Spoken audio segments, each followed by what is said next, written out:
Hello guys, চলে আসলাম নতুন একটা এডিটিং টিউটোরিয়াল নিয়ে। তো আজকে আপনার সাথে শেয়ার করব একটি জন্ম সরণিকা পিএলপি শেয়ার করব। তো জন্ম সরণিকা পিএলপি ফাইলটি কিভাবে আপনারা ডাউনলোড করবেন তো সেটা ভিডিওর এক পর্যায়ে বলে দিব। তো এটা কাস্টমাইজ কিভাবে করবেন চলুন সেটা দেখে নিই। তো এই জন্য আপনার এখান থেকে পিক্সেল অ্যাপসটি ওপেন করে নেবেন আপনার ফোনে। তো প্লে স্টোরে গেলে এই অ্যাপসটি পেয়ে যাবেন। তো এরপর এখানে মাই প্রজেক্টে ক্লিক করে দিবেন।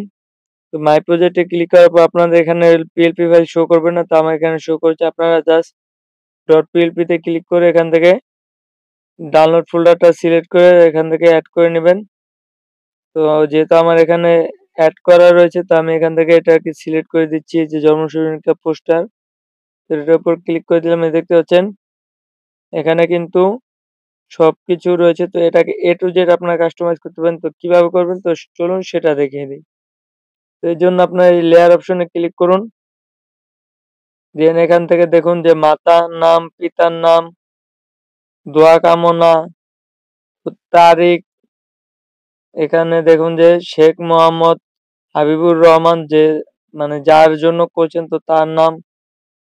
এ টু জেড আপনার কাস্টমাইজ করতে পারবেন। তো কিভাবে করবেন তো চলুন সেটা দেখে দিই। যে শেখ মোহাম্মদ হাবিবুর রহমানের জায়গায় পেন্সিল আইকন রয়েছে, তো এখানে ক্লিক করে এখান থেকে পেন্সিল আইকনে ক্লিক করে দিবেন। তারপর এখান থেকে এটাকে এই যে এখান থেকে কেটে দিবেন।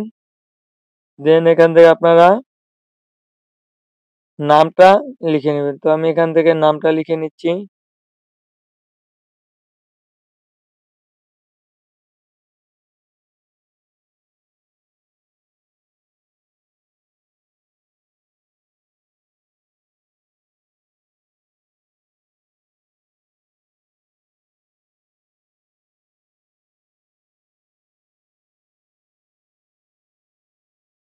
তো এরপর এখান থেকে আপনারা ওকেতে ক্লিক করে দিন।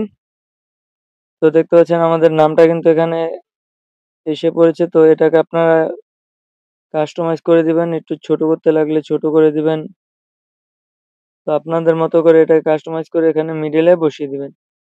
দেন এখান থেকে তারিখটাকে আপনারা চেঞ্জ করতে পারবেন। তো তারিখটা এখানে মাতার নাম, পিতার নাম। তো আমি আপাতত মাতা পিতার নামটা চেঞ্জ করে দেখিয়ে দিচ্ছি। এখান থেকে দেখুন পিতা রয়েছে, পিতার নামের পেন্সিল আইকনে ক্লিক করে এখান থেকে পিতার নামটা সিলেক্ট করে দিন। তো এখান থেকে আমি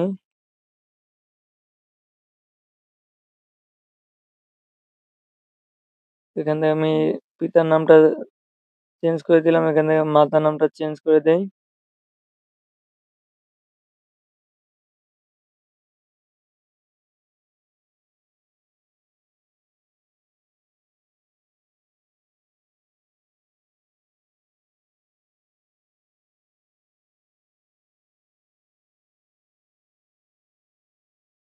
তো এখান থেকে দোয়া কামনা জায়গায় এখান থেকে প্রিয় আব্বু আম্মু দেওয়া রয়েছে, আপনারা এটাও দিতে পারেন। অথবা যা আপনি যদি অন্য কারোর জন্য করে থাকেন তাহলে আপনার নামটা এখানে দিতে পারেন। তো এখান থেকে ওকেতে ক্লিক করে দিব। দেন এখান থেকে তারিখটা আপনারা এডিট করে দিবেন। তো এই যে এডিটে ক্লিক করে পেন্সিল আইকনে ক্লিক করে এখান থেকে আপনারা আপনাদের পছন্দ মতো তারিখটা সেট করে দিবেন। তো এরপর এখান থেকে ওকেতে ক্লিক করে দিন। তো তাহলে কিন্তু এ টু জেড কাস্টমাইজ হয়ে যাবে। তারপর এটাকে সেভ করার জন্য উপরে সেভ আইকনে ক্লিক করুন। সেভ অ্যাজ ইমেজে ক্লিক করুন। তারপর এখান থেকে আল্ট্রাটা ডিফল্টে ক্লিক করে আল্ট্রাটা সিলেক্ট করে দিবেন। তারপর এখান থেকে সেভ টু গ্যালারিতে ক্লিক করে দিবেন। তাহলে কিন্তু আপনাদের ফটোটা আপনাদের গ্যালারিতে সেভ হয়ে যাবে। তো এরপর আপনারা এটাকে কাস্ট যেকোনো জায়গা থেকে প্রিন্ট করে ফ্রেম করতে পারেন, অথবা এভাবেও কিন্তু যেকোনো জায়গায় শেয়ার করতে পারেন। আর হ্যাঁ, এখন বলে দিচ্ছি আপনারা এই পিএলপি ফাইলটা কোথায় থেকে সংগ্রহ করবেন। তো পিএলপি ফাইলটি সংগ্রহ করার জন্য এই ভিডিওর ডেসক্রিপশন বক্সে চলে যাবেন। তো ওইখানে দেখতে পারবেন যে আমার টেলিগ্রাম চ্যানেলের লিঙ্ক রয়েছে। তো সিম্পলি আপনারা টেলিগ্রাম চ্যানেলে জয়েন হয়ে যাবেন। তো জয়েন হলে কিন্তু আপনারা ওখান থেকে এই পিএলপি ফাইলটি সংগ্রহ করতে পারবেন। তো ওখান থেকে ডাউনলোড করে আপনারা সিম্পলি যেভাবে দেখালাম এ টু জেড কাস্টমাইজ করতে পারবেন। তো আই হোপ গাইস ভিডিওটা ভালো লেগেছে। তো ভিডিওটা যদি ভালো লাগে অবশ্যই একটি লাইক করে দেবেন। দেখা হচ্ছে নতুন কোনো ভিডিও নিয়ে। এ পর্যন্ত চ্যানেলের সাথেই থাকবেন।